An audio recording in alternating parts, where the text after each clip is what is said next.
Gravitation chapter is there for standard 10th and standard 12 science. We will only discuss the chapter in the boundary frame of standard 10 syllabus. Important points will be pointed out from exam point of view. Don't forget to like, share and subscribe our channel. So let's start with the chapter gravitation. How gravitation was discovered? Gravitation का खोज कैसा हुआ? Sir Isaac Newton एक बार Apple के झाड़ के नीचे बैठे हुए थे। एक एप्पल उनके सर पर आ गिरा।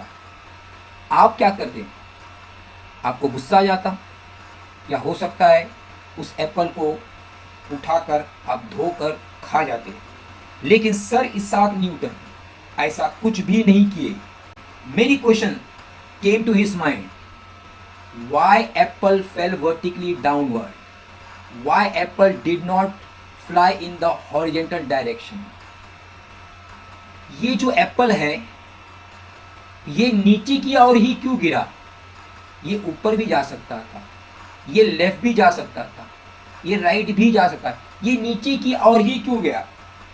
उन्होंने कंक्लूड किया after lots and lots of thinking. तो उनका कंक्लूजन क्या था? Earth must be attracting the apple towards itself, and this attractive force must be directed towards the center of the earth, that is along the perpendicular from the position of the apple to the surface of the earth। यानी अर्थ के अंदर एक ऐसी एक शक्ति है जिसको हम कह सकते हैं ग्रेविटेशनल फोर्स, जो हर ऑब्जेक्ट को अपनी ओर खींचता है and it pulls towards its center. Force of gravitation acts at any height. Gravitational force exists between moon and the earth, also between sun and other planets. Apple is very close to the earth. That's why it may be the gravitational force of the earth must be pulling the apple. What about an object which is far off? Let us take for example moon, which is very far away from the earth. Does the gravitational force of the earth pulls the moon? Oh yes. Earth gravitational force even pulls the moon. Even in solar system, the sun is pulling every other planet towards itself. Now, a very simple question I would like to ask you. If earth is pulling the apple, will the apple will pull the earth? Yes, both the objects, whether it's the apple or whether it's the earth, both pull each other, both attract each other. So earth is attracting the apple, at the same time apple is also attracting the earth. Now the one more question we can have, if apple falls on the earth, can the earth fall on the apple? We will get this answer in the next lecture. Now in the 9th standard we have studied gravitational force is a universal force, and it acts not only between two objects on the earth but also between any two objects in the universe. So this attraction between the two objects, it is not only in the earth, that is apple and the earth, but it can be anywhere in the universe. The earth attracts the moon attracts the earth attracts the sun attracts the earth, and so on and on. Circular motion and centripetal force. Tie a stone to one end of a string and rotate it so that the stone moves along a circle. As long as we are holding the string, we are pulling the stone towards us, that is towards the center of the circle, and applying the force towards itself. एक रस्सी से एक stone को बांध लीजिए और उसको गोल घुमाइए,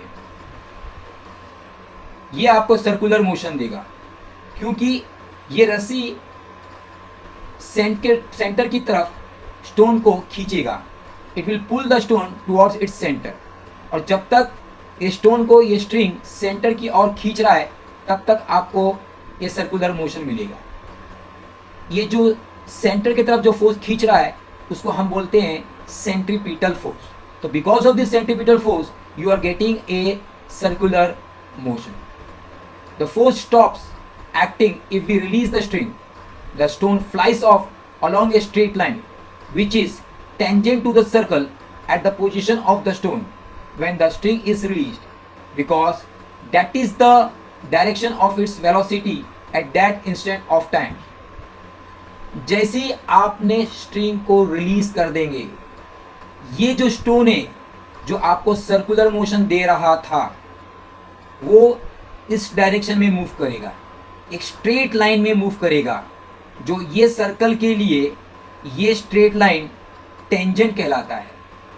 तो जैसे ही आपने स्ट्रिंग को छोड़ दिया, यानी सेंट्रीपिटल फोर्स जीरो हो गया, यानी no force is acting on this particular stone, it will move in a straight line, because at this position when you have released the string, the direction of the stone was in this direction, that's why it is moving in a straight line in this direction.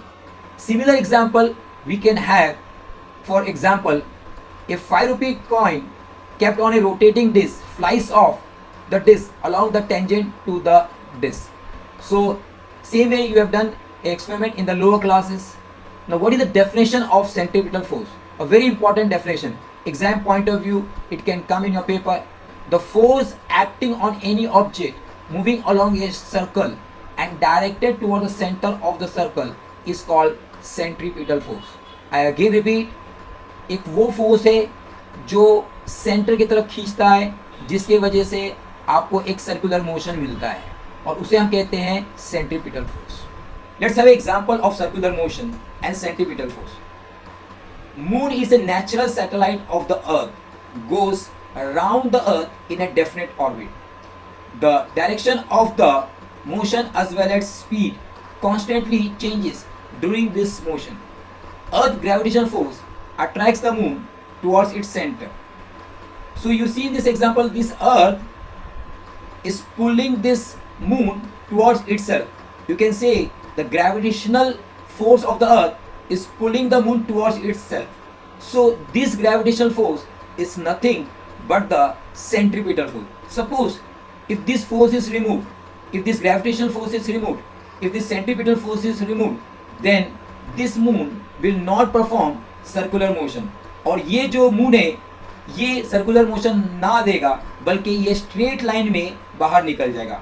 Tangentially it will try to come out. We can have one more example. In solar system, all the planets revolve around the sun. Sun attracts the planet in similar fashion, including the Earth itself.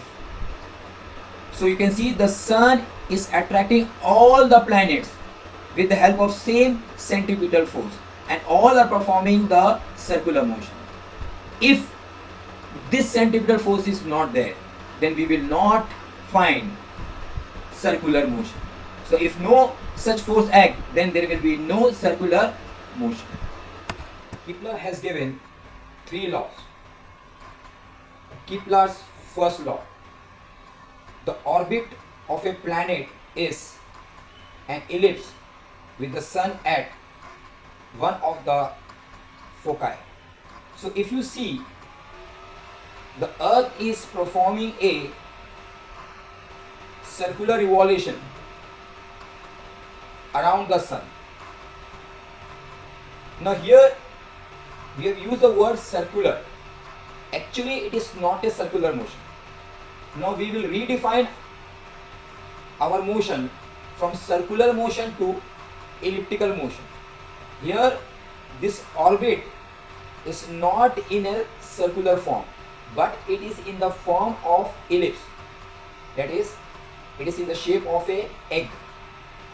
And how we have center for a circle, same way for ellipse we have a center, we call it focus, and the plural word for the focus is called foci. So the Earth is revolving in a elliptical form and not in a circular form, with sun at the focus. Kepler's second law: the line joining the planet and the sun sweeps equal area in equal interval of time. अगर हम planet को यहाँ पे लेते हैं और planet जब revolve करता है और जब यहाँ पे पहुंचेगा तो सपोज करते हैं इसको 1 मंथ लगा। दूसरी और एक देखते हैं, प्लैनेट यहाँ पे है और यहाँ से लेके यहाँ पे आने के लिए प्लैनेट को यहाँ पर भी 1 मंथ लग रहा है, यानी दोनों जगह पे, यहाँ पे भी 1 मंथ लग रहा है आपको, यहाँ पे भी 1 मंथ लग रहा है, लेकिन यहाँ पे डिस्टेंस ज़्यादा है और यहाँ पे डिस्टेंस कम है।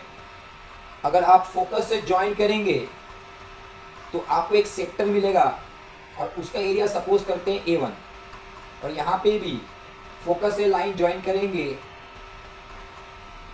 एक सेक्टर मिलेगा, उसका नाम देते हैं A2। ये दोनों का एरिया इक्वल होगा। अगर टाइम सेम है तो एरिया इक्वल होगा। अब आपके दिमाग में एक क्वेश्चन आ रहा है कि सर यहाँ पे तो डिस्टेंस ज़्यादा है और यहाँ पे डिस्टेंस कम है, तो ये 1 महीने में कवर अप करता है तो ये भी 1 महीने में कवर अप कैसा करेगा, क्योंकि दोनों का डिस्टेंस तो अलग है। यस, यहाँ पे स्पीड ज़्यादा होगा और यहाँ पे स्पीड कम होगा। तो इन शॉर्ट बताना ये है कि in elliptical motion when a planet is orbiting in a elliptical orbit, the speed is not constant, speed अलग रहेगा। तो यहाँ पे स्पीड ज़्यादा रहेगा और यहाँ पे स्पीड आपका कम रहेगा।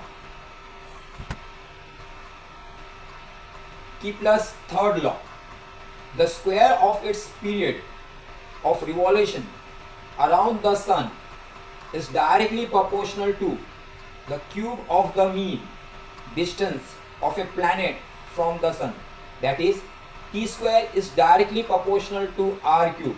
यानी पीरियड बढ़ेगा तो रेडियस बढ़ेगा, पीरियड कम होगा तो रेडियस कम होगा। यहाँ पे सन फोकस पे है और ये प्लैनेट है, तो ये प्लैनेट को एक कंप्लीट राउंड लेने के लिए जो टाइम लगता है उसको हम कहते हैं पीरियड, और सेंटर से जो ये डिस्टेंस है इसको हम बोलेंगे radius.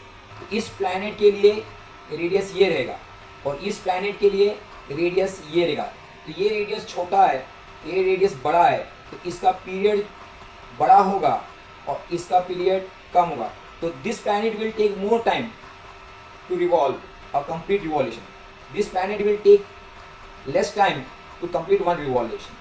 So T square is directly proportional to R cube. ये फॉर्मूला आपको याद रखना है। टेक्सचुअल क्वेश्चन है, in the figure area ESF is equal to ASB, then what can you say about EF? ESF यानी ये एरिया की बात कर रहा हूँ, ASB यानी ये एरिया की बात कर रहा हूँ। अगर ये दो एरिया इक्वल है और अगर आपको मालूम है कि plus second law, area equal है तो दोनों का जो टाइमिंग है A से F आने के लिए और A से B आने के लिए, तो टाइमिंग दोनों का सेम होगा। तो टाइमिंग सेम है, एरिया सेम है, तो इसका मतलब ये हुआ कि दोनों का स्पीड सेम नहीं होगा। तो EF के वहाँ स्पीड कम होगा और AB के वहाँ पे स्पीड ज़्यादा होगा। क्योंकि AB का डिस्टेंस ज़्यादा है तो कॉमन सेंस है कि इसको स्पीड यहाँ पे प्लैनेट का ज़्यादा होगा तो ही वो एक ही समय में कवर अप कर पाएगा। EF में डिस्टेंस कम है तो यहाँ स्पीड कम होगा। तो in short Kepler second law का इंपॉर्टेंट पॉइंट याद रखना है कि in elliptical motion the velocity of the planet is not constant.